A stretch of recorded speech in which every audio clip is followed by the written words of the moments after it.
এই যে মাহে রমজানটা আল্লাহ তাআলা আমাকে দিয়েছেন, রমজান মূলত কিসের মাস বলেন তো? না, ঠিক আছে, কিন্তু কোরআন দিয়ে উত্তর দিতে হবে। মাহফিল আসছে কোরআনের মাহফিল, বলেন তো রমজান মাস মূলত কিসের মাস? কোরআন নাজিলের মাস। এটা হচ্ছে 1 নম্বর উত্তর। আল্লাহ রাব্বুল আলামিন বলেন, শাহরু রমাদানাল্লাযী উনজিলা ফীহিল কুরআন হুদাল লিন-নাসি ওয়া বায়্যিনাতিন মিনাল হুদা ওয়াল ফুরকান। জোরে বলুন আল্লাহু আকবার। রমজান মাস হলো সেই মাস যে মাসে আল্লাযী উনজিলা নাজিল করা হয়েছে, কোরআনকে নাজিল করা হয়েছে। তাহলে রমজানটার মর্যাদা বেড়েছে কোরআন নাজিলের কারণে। আমরা মদিনায় যাই কেন? নবীর কবর থাকার কারণে। মক্কায় যাই কেন? আল্লাহর ঘর কাবা থাকার কারণে। কাবার জন্য মক্কার দাম বাড়লো, রাসূলের কবর থাকার জন্য মদিনার দাম বাড়লো, নামাজ থাকার কারণে ওযুর দাম বাড়লো। ঠিক তেমনি কোরআন নাজিলের কারণে রমজানের দামটা আল্লাহ তাআলা বেড়ে দিয়েছেন। আমার বন্ধুগণ, কিন্তু আমি যদি এখন প্রশ্ন করি, এই যে হাজার হাজার মানুষ আমার সামনে উপস্থিত আছেন, বাগমারার মিরপুরে এই ময়দানে যারা বসে আছেন, আমি যদি আপনাকে একটা প্রশ্ন করি, বলুন তো আমার দেশে মুসলিম বেশি না মুসলিম বেশি? মুসলিম বেশি। আচ্ছা, মুসলিম যদি বেশি হয়, আমার দেশের মুসলমান কোরআন পড়তে পারে বেশি না কম? শুধু কম না, অনেক কম, অনেক কম। কিন্তু শিক্ষার হার আগের চাইতে কমছে না বাড়ছে? তো শিক্ষার হার বাড়লো, কিন্তু কোরআন তেলাওয়াত সুন্দর করে করতে পারে না। শিক্ষার হার বাড়লো, মাসলা মাসাইল জানে না। শিক্ষার হার বাড়লো, শিরক বিদআত কাকে বলে এটা বুঝে না। এরকম মুসলমান আমার দেশে আছে না নাই? আসতে বলবেন না, আছে না নাই? আপনি আমি কয়েকদিন আগে আমার একটা সফর ছিল মালয়েশিয়াতে। মালয়েশিয়ায় আমার একটা মিটিং ছিল, সেমিনার ছিল।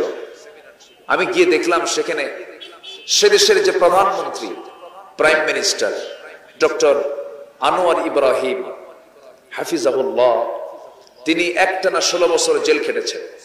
সমকামিতার অভিযোগে তাকে মামলা দেওয়া হয়েছে, সাজা দেওয়া হয়েছিল।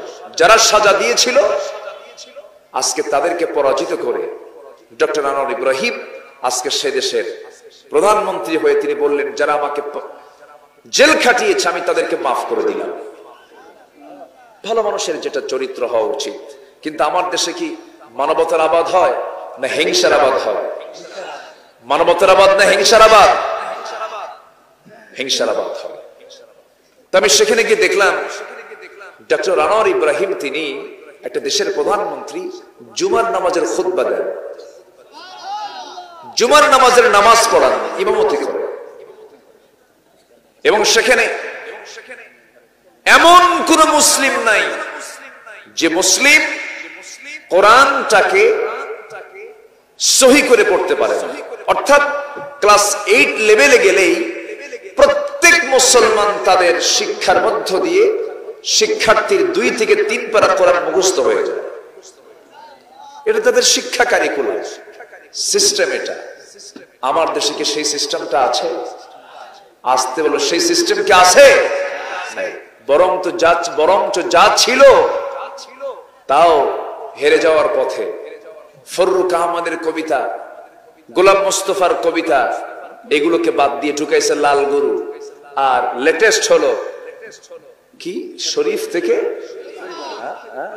করিম থেকে করিমা, রহিম থেকে রহিমা, হাবিব থেকে হাবিবা, শরীফ থেকে শরীফ।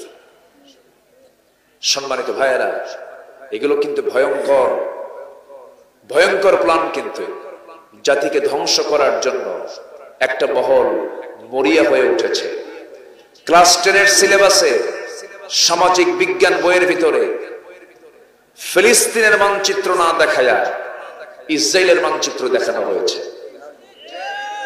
বন্ধু কি আমার ফিলিস্তিন না ইসরায়েল? আমার বন্ধু কারা? আমার ভাই কারা? আমাদের কলিজা কারা? ফিলিস্তিন। সেই ফিলিস্তিনের মানচিত্র বৈধ মানচিত্র না দেখায়া ইসরায়েলের অবৈধ মানচিত্র আমার দেশের সামাজিক বিজ্ঞান ক্লাস 10 সিলেবাসে বইয়ে কেন ঢুকানো হলো? অবশ্যই ঘাপটি মারা কিছু নাস্তিকের বাচ্চা আমার দেশে অবস্থান করছে। ওই সমস্ত নাস্তিক, ওই সমস্ত নরাধম কুলাঙ্গারদের বিরুদ্ধে আমাদের সোচ্চার হওয়ার দরকার আছে না নাই? মোকাবেলা করার দরকার আছে না নাই? রাজি আছেন কারা কারা? হাত উঁচু করে দেখান মুসলমান।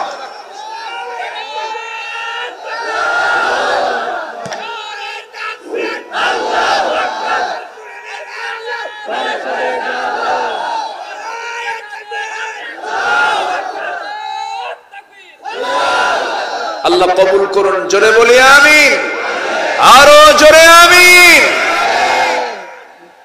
সমকামিতা, সমকামিতা অর্থাৎ হোমোসেক্স, যেটা ইউরোপ আমেরিকায় আইন আকারে তারা পাশ করেছে পার্লামেন্টে। পুরুষ পুরুষকে বিয়ে করবে, নারী নারীকে বিয়ে করবে। হ্যাঁ, এটা পার্শ্ববর্তী দেশ, পৃথিবীর সবচেয়ে বড় গণতান্ত্রিক রাষ্ট্র এই ইন্ডিয়াতে এরাও